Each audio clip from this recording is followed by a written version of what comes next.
Hello everybody, welcome to another video. Today we are going to be doing a walkthrough of one of my favorite Souls games so far that I have been playing, called Lies of P. Just to catch everybody up, today we are doing I would say a nice little podcast episode where we talk about the game and everything we like. I would say a game review, but I want to do a walkthrough of the game. I'm not going to do a walkthrough because I haven't played the full game yet.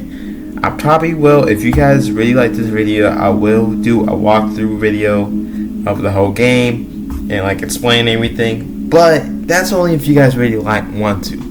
But today we're just going to do a review of the game so far and everything I like. So to basically catch you up first on the gameplay and everything, the game starts off with some people. I don't exactly remember, but it's some people who settle in the town named Krat, and they find this mysterious glowing stone, and they use it to create the first ever puppets that the first puppets that actually can do things. Once they use it to create these moving puppets help with so much things and are set with, I think, 3 rules: to protect Krat and the people, to protect Krat, to serve the people, and to not lie. They cannot lie.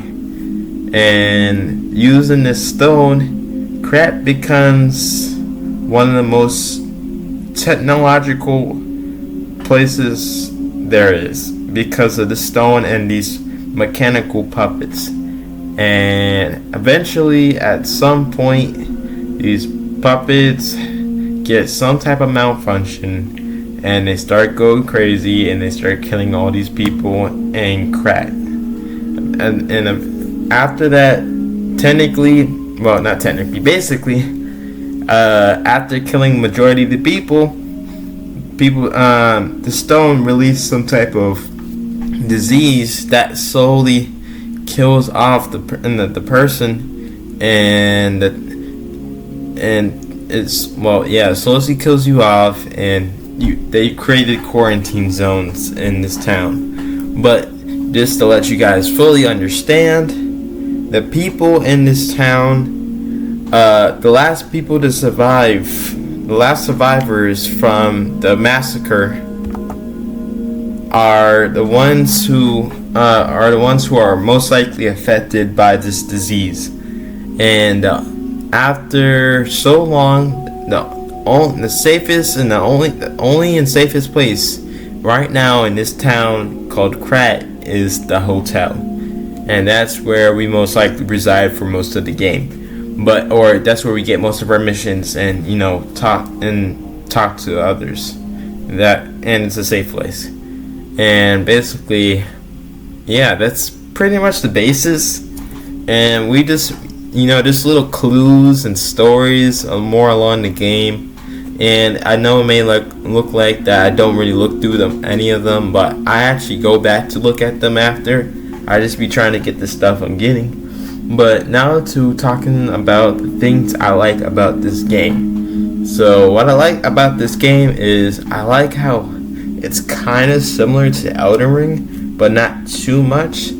So basically, you know how there's little just graces all around the Elden Ring map. I like those are important. When we all play Elden Ring, we always look for the graces. So we can if we die, we don't have to go so far. We don't have to go so far just to come back. So, they have these little I forgot what they're called exactly. My memory is not too good at the moment, but I like how you're able to level up and everything. Level up all your gear, switch any gear that you need, and anything you really need. It's right there. There's multiple places around the map, and that's something I really like. The thing I also like is around that start at the beginning of the game. I like how I like how they give you like 3 different options on like how you want to play, like your play style. Like pretty much basically like you got the strength, you got the like more swift style, and I don't exactly remember the last one, but of course I chose strength. I mean, I would have chose the other option, but like, you know how much it's not easy for me to do that style. But I like how just like they give you some options. I do wish they could have gave you more, but I'm not gonna complain, and I personally enjoy that. Second, I like the arm that you can do there's different types of arms that you can get and you can put together, and that gets me so excited because not only I can use my blade, but I can use my arm as well, and that's really cool. Also, I like to point out that I really do like the fighting style and the blocking, and the fact that you could stagger enemies makes me so excited. I was like, oh hell yeah! I was like, I can stagger an enemy.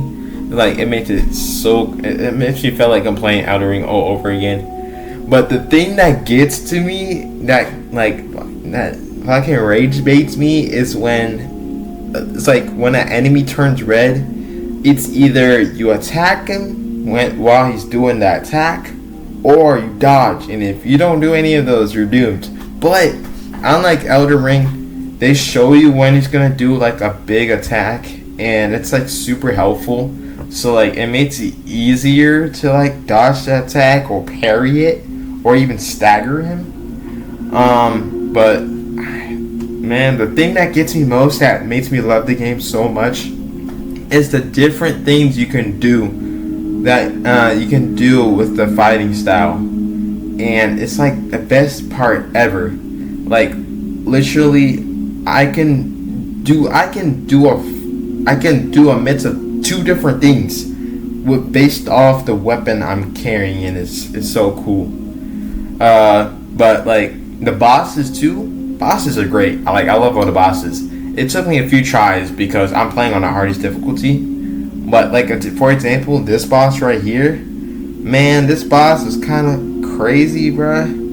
Like I like that you can get help with certain bosses, and that's actually pretty cool. Like I probably would have been struggling this boss like a little bit more. It probably would have took me like 1 to 2 tries. But this boss right here, like I like how they do them. Like it's so cool. And I like the spear. I personally like the spear better than the blade. I mean, I only say that because sometimes when I go to stagger an enemy, or when I go to hit an enemy after I know that he's open, sometimes I miss it because my saber blade is not long enough to hit him, or if I get too close, then the enemy is gonna hit me like right after.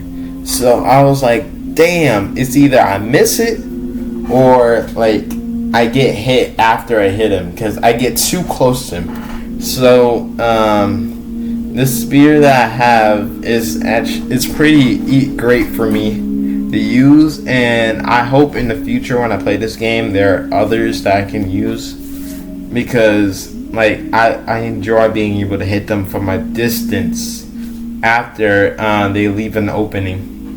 But so far, when I played, I did 3 of the bosses. Out of these 3 bosses, I think my favorite one is the wild donkey, because the wild donkey, bro, that guy had me pissed off, bro. I was like, man, bro, I was so mad. It's like when you hit him, you have to specifically wait for him to reach a certain, like, it's hard to explain. But I'm trying to explain this the best way possible. When he goes for an attack, you have to hit like you have to wait until he hits you twice. Once you like block his hit twice, like I think it's either second or third move is when he does a big swing and he hits the ground. and once he just sits there for a quick second, I suggest you like hit him right there. Like you hit him where you're at. Like hit him like once or twice, and when he's trying to do that second move, when you hit him that second time, it's going to push him back, and then you can block his next move. But it's like it depends on how you. It depends, but it took me like a little bit to understand his like play style, only because it was quite difficult. Like, for the first boss, it was a little hard for me to understand. Like, how he moves. Like, he'll come at you a certain way. Like, the first part, like, there's two phases to the first boss. Like, the first phase, he'll run at you, and then he'll throw his hand, and you have to, once you block that, when he throws his one hand, and you block that, then you can stab him. Or you can cut him, and then you can back up, and he's gonna most likely do it again. And then there's the one where he throws his whole entire face into the ground. That's like very easy to dodge, so that's nothing to worry about. And then there's the part where he tries to jump on you, so like obviously you will back up, run towards him, and then you will hit him again. And then once you get to the second phase of the boss, that's when it gets more difficult, because you have to literally, like, you will have to know how he runs. Like, a certain way he runs, once you know like, when he runs a certain way, that's when you would that's when you block it, because when he runs like a certain way, he would drag his head, and you will have to block him twice, and that's when you can hit him. But besides that, I enjoy the bosses. The bosses are fun, even if they're very difficult. I like how they show the stats and how you can upgrade your health, your stamina, your strength, like your physical, the damage your weapons can do. I enjoy how that looks.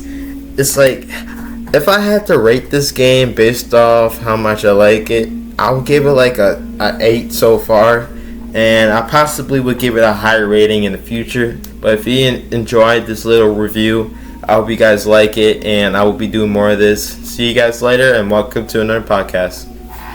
Peace.